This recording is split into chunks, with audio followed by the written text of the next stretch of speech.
नमस्ते जी, 31वें दिन की यात्रा में आप सभी का स्वागत है। मुझे उम्मीद है आप लोग हमारी इस यात्रा को एंजॉय कर रहे होंगे। यूट्यूब पे कम लेकिन इंस्टाग्राम पे ज़्यादा कर रहे होंगे।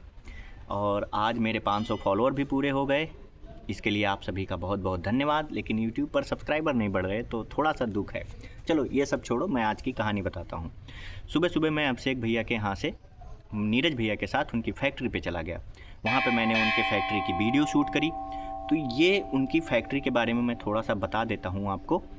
ये एग्रो इंडस्ट्री है, यानी कि यहाँ पे एग्रीकल्चर की जो मशीनरी होती है, मशीनें जो होती हैं वो यहाँ पे बनती है। घी उससे इसमें गीली मिट्टी डाल देते हैं अंदर, इसमें बकेट अच्छा। बना हुआ है, इसमें डाल देते हैं। और उसके बाद इसको ट्रैक्टर से ऑपरेट करके उस मिट्टी को बनाकर निकाल देते हैं।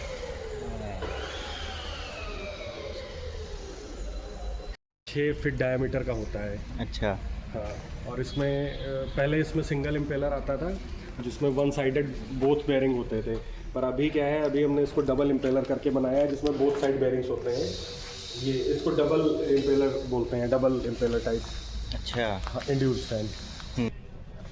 तो नीरज भैया, उनके भैया और उनके पिताजी, ये तीनों मिलके वहाँ पे काम करते हैं। ये इस इंडस्ट्री की शुरुआत करी थी 1978 में इनके पिताजी ने, और आज इनका ईयरली टर्नओवर 5 से 7 करोड़ रुपए का है। लेकिन अब इससे आगे बढ़ते, आज के दिन की जो सबसे अच्छी चीज़ हुई वो ये बताता हूँ मैं। मंदिर में थोड़ा घंटा बज रहा है तो इस पर मतलब अच्छी चीज़ है वो। तो मैं अभिषेक भैया के यहाँ पहुँच गया 10 किलोमीटर चल के। फिर वहाँ पे पहुँचा, अपना खाना पानी खाया, नहीं खाना भी नहीं खाया था, बस नाश्ता किया और तुरंत। तो जी आज मुझे घर से निकले हुए 31 दिन हो चुके हैं, और घर से निकले हुए एक्चुअली उससे ज़्यादा हो गए, लेकिन रोड पे मुझे 31 दिन हो गए और आज मैं कार में घूम रहा हूँ। आइए भैया, स्वागत है आपका। ये भाई साहब इनकी कृपा से आज मेरा मतलब आज क्या 4 महीने आने वाले पूरे सेट है, मामला एकदम है। अभिषेक भैया आए और उन्होंने मुझे बुला लिया कि चलो चलते हैं कहीं घूमने के लिए। अब फिर मैं निकला भैया अभिषेक भैया के साथ, और मैं पहुंच गया फिर उन्नाव में एक ऐसे भैया के पास जो एनजीओ चलाते हैं। बहुत प्रणाम। और उपाध्याय हमारे भाई लाम पकड़ लेते हैं। हाँ। बहुत क्योंकि ब्लॉगिंग का शौक जो होता है वो सभी को होता है लगभग, और बहुत अच्छा काम कर रहे हैं। इनको बहुत बहुत शुभकामनाएं मेरी तरफ से। और आज इनको उन्नाव हम लोग घुमाएंगे, कई प्रतिष्ठित जगह ले करके जाएंगे, कई लोगों से मिलाएंगे ताकि इनके मिशन को कामयाब किया जा सके। और जो इनका मिशन है, जो अभी आपने मुझे बताया कि प्लास्टिक की रोक पे और कम इस्तेमाल पे, तो मैं चूँकि समाज सेवी हूँ, अपना फाउंडेशन चलाता हूँ, कर्म क्रांति सेवा फाउंडेशन। तो मैं इनकी मिशन पे आप लोगों से आग्रह करूँगा कि प्लास्टिक का इस्तेमाल कम से कम करें। हालांकि यह असंभव बात है क्योंकि हर जगह पे प्लास्टिक बिकती रहती है, बंद नहीं कर सकते। हाँ, लेकिन आप अगर चाह जाएं तो आप अपने से कम ही यूज़ करें। बस मैं इसी संदेश के साथ इनको शुभकामनाएं दे रहा हूं। और आगे की इनको उन्नाव के कई कार्यक्रम हैं, आज हमारे कार्यक्रम लगे थे तो मैं इनको सबको कार्यक्रम में लेकर के साथ में चल रहा हूँ। अब पूरे दिन मैं घूमा, बहुत घूमा, इधर उधर गया, भागवत कथा में भी गया, एक जगह सम्मानित भी हुआ थोड़ा सा, और अच्छे अच्छे लोगों से भी मुलाकात हुई। आपको ये सब वीडियो थोड़ी थोड़ी दिख रही हैं। इन्हीं सब लोगों से मेरा दिन ऐसे ही गया। लेकिन रात के टाइम मेरी मुलाकात मनीष भैया से हुई, और उनके साथ की ये वीडियो है, और इस वीडियो को तो पक्का पूरा देखना। उन्होंने मेरे लिए शायरी पढ़ी। तो जी अपनी किस्मत को चमकाने के लिए मैं हूँ आज उन्नाव के सील्ड मैन मनीष भैया के साथ, और ये एक शेर मुझे अभी सुनाएंगे जो मुझे अपनी जर्नी में याद रखनी है। बहुत बढ़िया आदमी है ये। अब भैया शुरू करिए। पहले तो मैं अपने प्रिय भाई कुशाग्र, जो कि भोलेनाथ की उस पावन धरती से निकल के उन्नाव पहुंचे हैं। उन्नाव साहित्यिक धरती है, पूरे देश में उन्नाव को साहित्यिक जनपद, साहित्यिक नगरी का दर्जा दिया गया है। यहाँ के इतने मूर्धन्य साहित्यकार हुए हैं। एक जो सबसे बड़े, जो पर्यायवाची कहे जाते हैं, पंडित विश्वनाथ दयाल त्रिपाठी जी, उनके स्मारक पर हम लोग पहुँचे। हम लोगों ने पंडित सूर्यकांत त्रिपाठी निराला जी को याद किया। कुशाग्र हमारे साथ थे, साक्षी बने थे। बड़ा अच्छा लगता है कि नई पहुंच जब आती तो मैं तो मतलब जीवन के लगभग तीसरे पड़ाव में पहुंच चुका हूं।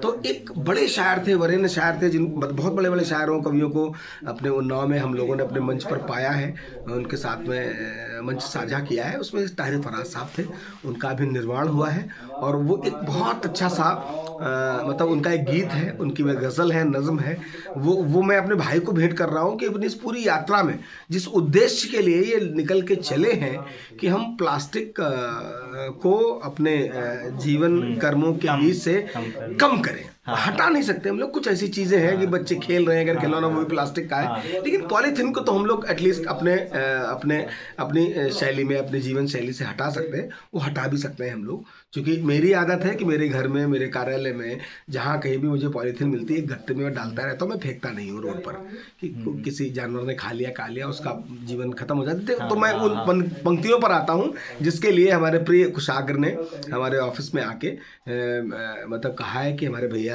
ये पढ़ेंगे। तो आप सुनिएगा, उसमें उर्दू के अल्फाज आते हैं। ताहिर फराज साहब की बात है कि जब कभी बोलना वक्त पर बोलना, मतलब जब कभी बोलिए समय पर बोलिए, बेवक्त ना बोलिए, मतलब जब समय हो तभी बोलिए। अब जब कभी बोलना वक्त पर बोलना, मुद्दतों सोचना, मतलब बहुत देर तक सोचिए तब कब कुछ आप एप्रोप्रिएट बोलिए। मुद्दतों सोचना, मुख्तसर बोलना, मुख्तसर मतलब एप्रोप्रिएट, उपयुक्त बोलिए। जब कभी बोलना है सही समय पर बोलिए और उपयुक्त बोलिए, जो उस समय जो बोलने का अवसर है वही बोलिए। जब कभी बोलना वक्त पर बोलना, मुद्दतों सोचना, मुख्तसर बोलना। और उसके अलावा मेरा भाई जिस यात्रा के लिए निकला है, तब वो लाइनें इस गज़ल में निकलेंगी। मेरी खाना बदोशी से पूछे कोई, मेरी खाना बदोशी आप लोग समझ रहे होंगे, एक उर्दू शब्द है। खाना बदोशी का मतलब अभी मेरे ऑफिस में है मेरा छोटा भाई, थोड़ी देर बाद रास्ते में होगा, थोड़ी देर बाद छोटे चौराहे पर होगा, थोड़ी देर बाद वो हरदोई निकल जाएगा, वो पैदल चल के यात्रा कर। मेरी खाना बदोशी से पूछे कोई, अब कुशाग्र के लिए पूरी आखिरी लाइन पूरी समर्पित हो जाएगी। मेरी खाना बदोशी से पूछे कोई, कितना मुश्किल है रास्ते को घर बोलना, कितना मुश्किल है रास्ते को घर बोलना। जब कभी बोलना वक्त पर बोलना। कुशाग्र की इस यात्रा के लिए मैं भोलेनाथ से, माता रानी से प्रार्थना करता हूँ, ईश्वर से, अल्लाह से भी मैं गुजारिश करता हूँ, दुआ करता हूँ कि इस भाई को जिस उद्देश्य के लिए इस भाई ने अपने कदम बढ़ाए हैं, अपने परिवार से निकल के, अपने परिवार से जुदा होके, उसका ये जो कर्तव्य था वो पूरा कर रहा है। लेकिन कर्तव्य के पीछे जो भावना है, कर्तव्य के पीछे जो उद्देश्य है, वो जरूर पूर्ति हो। इन्हीं शुभकामनाओं के साथ में बहुत बहुत धन्यवाद। मैं भी जब ये भैया ने बोला कि वो रास्ता को घर समझना, इस बात पे ऐसे मैं थोड़ा अंदर से इमोशनल टाइप का हो गया था। और इतने बड़े शख्स के साथ मतलब इस तरीके से वीडियो रिकॉर्ड करना या होना ही मेरे लिए बहुत बड़ी बात है। मैं आपको इनके कमरे का शील्ड दिखाता हूँ, क्यों आखिर इनको शील्ड मैन ऑफ उन्नाव कहा जाता है। आप बस मेरे पीछे, ऊपर, नीचे, दाएं बाएं, ये सब जितनी फ़ोटो दिख रही है आपको, मतलब पूरा कमरा भरा है भैया। और मेरी किस्मत मैं बहुत बहुत अच्छी किस्मत लेके आया। और इतने विनम्र भैया, मतलब मैं क्या ही बोलूँ, मेरे पास शब्द नहीं है। थैंक यू भैया, थैंक यू, बहुत बहुत धन्यवाद। अब मैं मनीष भैया के बारे में आपको बताता हूँ। मनीष भैया एक ऐसे शख्स हैं जिनको शील्ड मैन ऑफ उन्नाव कहा जाता है। आप उनके कमरे को देखे होंगे, उनका पूरा कमरा शील्ड से भरा हुआ, रिकॉग्निशन है, और मतलब इतना सम्मान भाई। और वो इतने ज़्यादा सीधे साधे सज्जन आदमी हैं कि आपको कभी लगेगा ही नहीं कि मैं इतने बड़े आदमी के साथ में खड़ा हूँ। और यही नहीं, उन्होंने मेरे लिए गाना भी गाया, लेकिन वो अब कल की वीडियो में आएगा। गाना तो तो आज के दिन का सीख क्या मिला कि अपने आप को काइंड रखिए, आप कुछ भी एक्सपेक्ट मत करिए, आप ऐसे ऐसे लोगों से मिलेंगे, बस आप अपने कंफर्ट जोन से बाहर निकलिए, अपना अगला स्टेप दिखाइए, आगे निकलिए।